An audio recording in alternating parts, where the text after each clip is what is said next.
People with a good sense of humor have a better sense of life. इस coat को 100% match करने वाला अगर कोई है तो वो हैं भारत रत्न श्री अटल बिहारी वाजपेयी। कितनी भी कड़वी बात कोई बोल दे वो जल्दी नाराज नहीं होते थे और चुप भी नहीं रहते थे। ऐसा जवाब देते कि सामने वाला पानी पानी हो जाता। आज मैं आपको अटल जी की हाजिर जवाबी के कुछ ऐसे किस्से सुनाऊंगा कि आप उनके और भी बड़े फैन हो जाएंगे। 16 मार्च 1999 अटल जी देश के प्रधानमंत्री थे। उन्होंने भारत और पाकिस्तान के रिश्ते सुधारने के लिए दोनों देशों के बीच बस सेवा शुरू की। पंडित जी खुद बस में सवार होकर अमृतसर से लाहौर गए। वहां गवर्नर हाउस में उन्होंने ऐसा ओजस्वी भाषण दिया कि पाकिस्तान के राजनेता भी देर तक तालियां बजाते रहे। भाषण के बाद एक दिलचस्प वाकया हुआ। पाकिस्तान की एक महिला पत्रकार ने चुटकियां लेते हुए वाजपेयी जी से कहा, आप कुंवारे हैं, मैं आपसे शादी करने के लिए तैयार हूं, लेकिन मुझे मुंह दिखाई में कश्मीर चाहिए। कोई और होता तो इस प्रस्ताव को टाल जाता, लेकिन पंडित जी और उनकी हाजिर जवाबी, वो हंस के बोले, मैं भी शादी के लिए तैयार हूं, लेकिन मुझे दहेज में पूरा पाकिस्तान चाहिए, दे पाएंगी आप? महिला पत्रकार सन्न रह गई और वाजपेयी जी अगले सवाल की तरफ बढ़ गए। वाजपेयी जी बड़ी सच्चाई के साथ जीते थे और राजनीति में यह गुण नहीं अवगुण है। वो निडर थे, जो है वो है, कुछ छुपाते नहीं थे। मीडिया जब भी उन्हें कुंवारा कहता या लिखता, वो पलट के जवाब देते, मैं अविवाहित हूं, कुंवारा नहीं, दोनों में फर्क है। अटल जी की हाजिर जवाबी का कोई एक किस्सा नहीं है, हजारों हैं। भारत में जब पाकिस्तानी आतंकवादियों के कैंप बढ़ने लगे तो एक पत्रकार ने अटल जी से पूछा, ऐसा थोड़ी है कि सारी गलती उन्हीं की है, कहीं तो आप भी गलत होंगे, ताली एक हाथ से तो नहीं बजती। वाजपेयी जी बोले, ताली एक हाथ से नहीं बजती, चुटकी तो बज सकती है, तो पाकिस्तान चुटकी बजा रहा है। बात सच भी है, पाकिस्तान ने हमेशा चुटकी ही बजाई है। कभी इंसर्जेंसी, कभी आतंकवाद, हमसे खुल के दो दो हाथ करने की हिम्मत वो कभी जुटा नहीं पाए। एक और घटना याद आती है। पाकिस्तान के तत्कालीन प्रधानमंत्री ने एक बेहद आपत्तिजनक बयान दिया, कश्मीर के बिना पाकिस्तान अधूरा है। पलट के अटल जी का जवाब देश के हर अखबार में छपा, पाकिस्तान के बिना हिंदुस्तान अधूरा है। इशारा साफ था कि रहने के लिए दुनिया में कई खूबसूरत जगहें हैं, लेकिन अच्छा यही होगा कि औकात में रहो। 1996 के चुनावों में भारतीय जनता पार्टी देश के सबसे बड़े राजनीतिक दल के रूप में उभरी। वाजपेयी जी का नाम प्रधानमंत्री पद के लिए प्रस्तावित किया गया। उसी रात एक प्रेस कॉन्फ्रेंस हुई, जहां एक पत्रकार उनसे पूछ बैठा, अटल जी, आज रात आप पाकिस्तान के प्रधानमंत्री बेनजीर भुट्टो को क्या संदेश देना चाहेंगे? अटल जी छूटते ही बोले, श्रीमान जी, अगर मैं कल बेनजीर को कोई संदेश दूं तो क्या कोई नुकसान हो जाएगा? चारों तरफ ठहाके गूंज उठे। ऐसे थे अटल जी। एक बार इंदिरा गांधी अटल जी की पार्टी जनसंघ से बहुत ज्यादा नाराज हो गई। उन्होंने स्टेटमेंट दिया, जनसंघ जैसी पार्टी को तो मैं 5 मिनट में ठीक कर सकती हूं।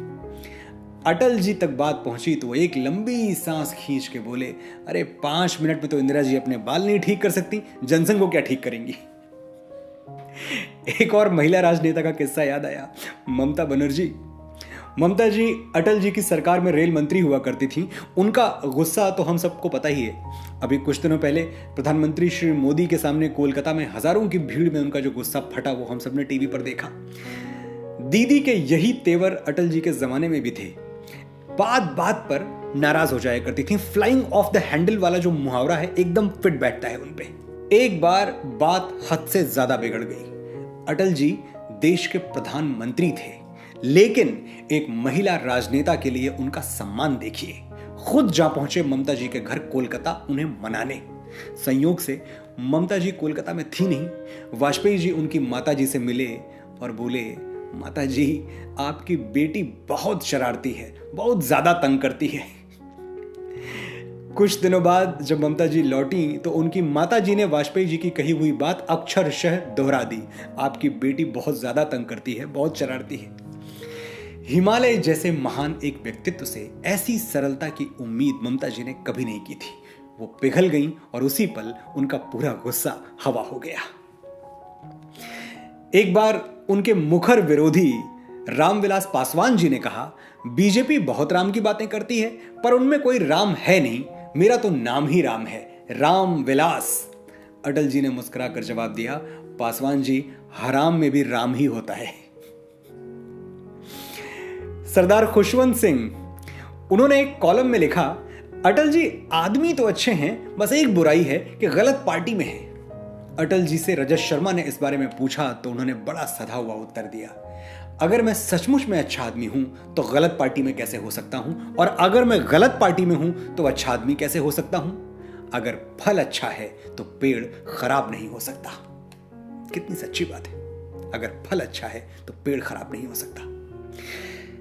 यह उन दिनों की बात है जब अटल जी अपनी पसंदीदा लोकसभा सीट लखनऊ से 3 बार चुनाव हार चुके थे, 1955, 57 और 62।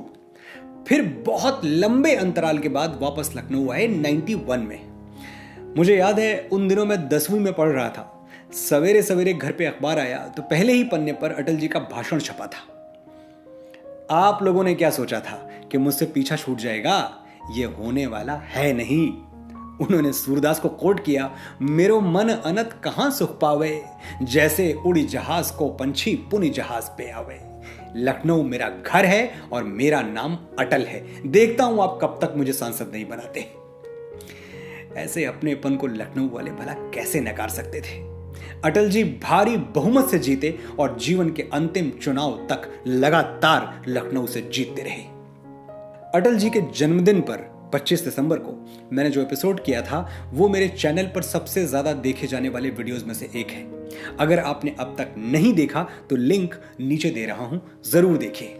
उसी वीडियो में मैंने आपसे पूछा था कि क्या आप चाहते हैं कि मैं अटल जी पर पूरी सीरीज बनाऊं। हजारों कमेंट्स के साथ आपने हां बोला था। सीरीज शुरू हो चुकी है। ये मेरी जिम्मेदारी है कि मैं बहुत जल्द अटल जी पर अगला वीडियो लेकर आपके सामने आऊं, लेकिन तब तक आपकी भी एक जिम्मेदारी बनती है।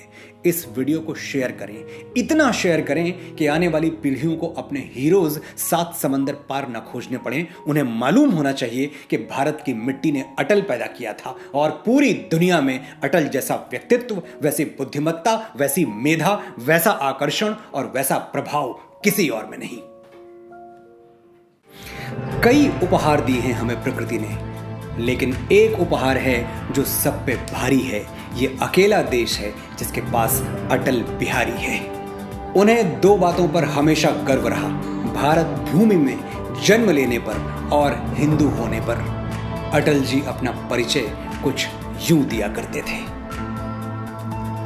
मैं वीर पुत्र, मेरी जननी के जगती में जौहर अपार। अकबर के पुत्रों से पूछो, क्या याद उन्हें मीना बाजार, क्या याद उन्हें चित्तौड़ दुर्ग में जलने वाली आग प्रखर, जब हाय सहस्त्रों माताएं तिल तिल जलकर हो गईं अमर। वो बुझने वाली आग नहीं, रग रग में उसे समाये हूं। यदि कभी अचानक फूट पड़े विप्लव लेकर तो क्या विस्मय। हिंदू तन मन, हिंदू जीवन, रग रग हिंदू मेरा परिचय।